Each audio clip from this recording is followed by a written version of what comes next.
have questions and answers here, and as you know, this one is out of 100 marks. Section A has 25 marks. Section B, as you can see, it has 45 marks, and then section C, you can see it has 30 marks. We request you to watch this video up to the end so that you can benefit out of our discussion today.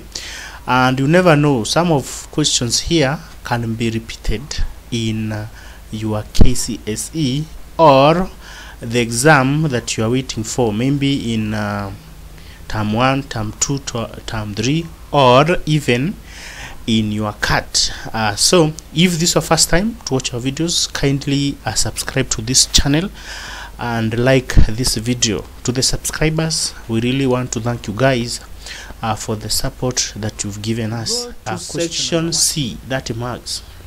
This is where you're supposed to answer 2 questions. Section B, you're supposed to answer 3 questions. And this section C, you're supposed to answer 2 questions. Section A, you're supposed to answer all the questions, the 17 questions or 18, depending on the exam, and you should answer all of them. Section A, all of them. Section B, 3 questions. Section C, which is this one, you answer 2 questions, each 15. So number 22, you are told to outline the composition of National Assembly.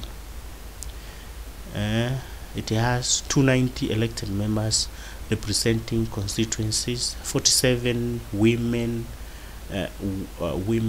elected by registered voters of each county.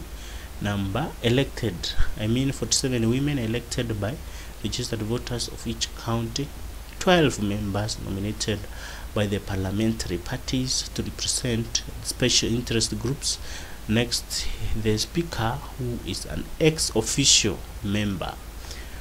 22B, explain 6 merits of parliamentary supremacy in Kenya. Merit of parliamentary supremacy in Kenya: it creates harmony as is executive and the legislature work together. Number 2, the system is flexible, since it, in the case of emergency, people may choose the leader from among the MPs to handle crisis.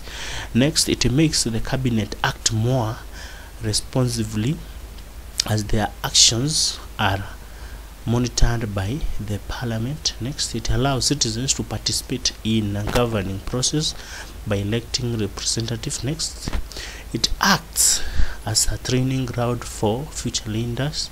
Next, it allows citizens to reject non-performing MPs and elect those who can perform. Then the last one on this one, it allows for constructive criticism for the opposition, and ensures good governance. Let's go to question number 23. Name 3 subordinate courts in Kenya. This one also is very common. We have the magistrate courts, number 2 the Kadhi courts, number 3 courts macho, then tribunals. Number 23B, you are told to explain 6 challenges facing judiciary in Kenya. This also is very common, and they keep repeating. Challenges facing judiciary in Kenya: number 1, inadequate personnel leading to delays in the administration of justice and backlog of cases. Next, external interference in the judicial process by other influential personalities. Next, corruption in the court.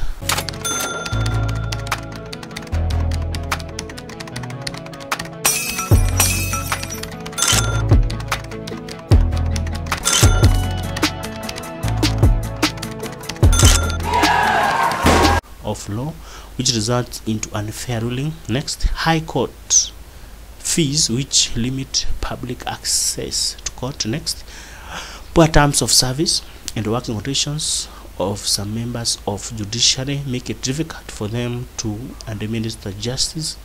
Next, the use of outdated laws leading to miscarriage of justice. And then the last one, shortage of equipment and facilities hinder administration of justice.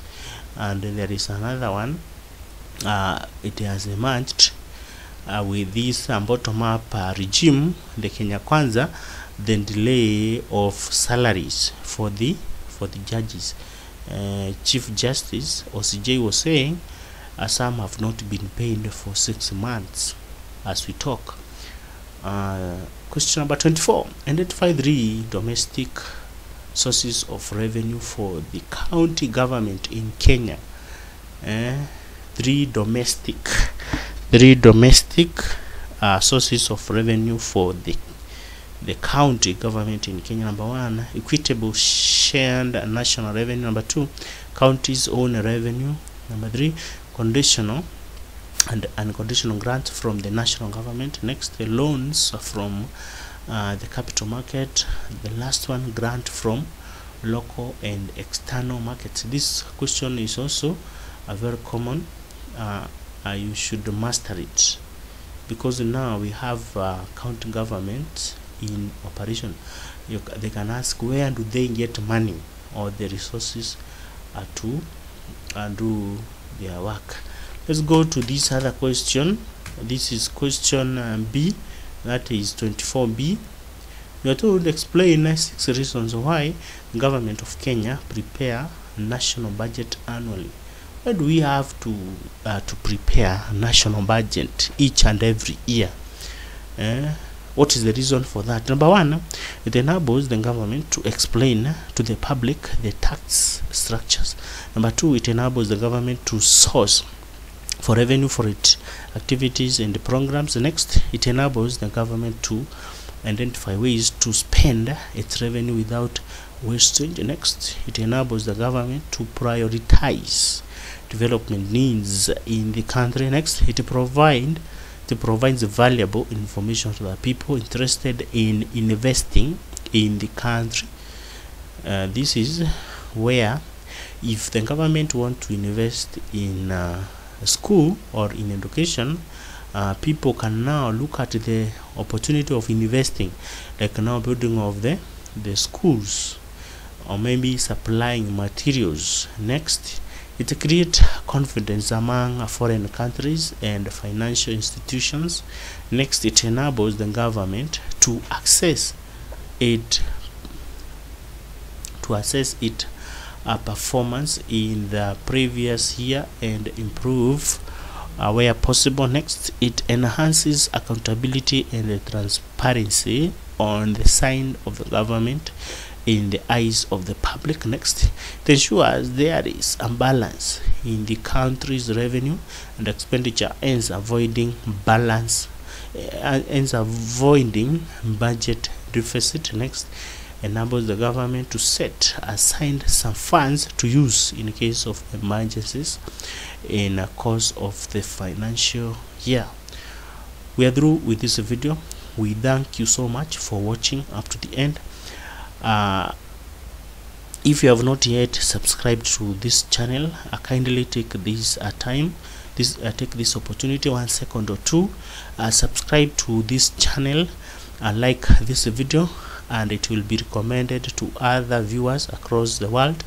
Also, to the subscribers, we want to thank them so much, because this channel has grown this much because of your support. Today we request you one thing: kindly like this video, and it shall be recommended to other viewers.